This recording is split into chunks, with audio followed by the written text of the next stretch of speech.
IFM News. IFM News. IFM News. Lokal.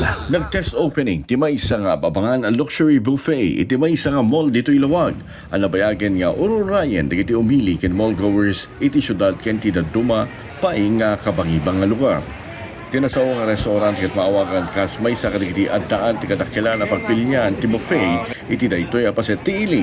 Manamnama a formal amang lukat daytoy tuno Biyernes, Hulyo 10. Ngay baga uray di naglabas nga tawen ket namnamain na panakailukat na ngem na itantan laeng. Karaman kadigiti mighty test opening ni Laoag City Mayor James Barin Alcid, digiti official ti mall management ken sa palipay a VIPs. Iti pan nakaipasdek daytoy a baro a buffet restaurant ket manamnama amang TED iti sa balipay a pagpilyan para kadigiti mahilig iti dining ken manginayon ti atraksyon ti mall para kadigiti bisita ken pamilya. Para iti IFM News, Idol Spider Rodas, Tatak IFM. IFM News. IFM News. IFM News. Lokal.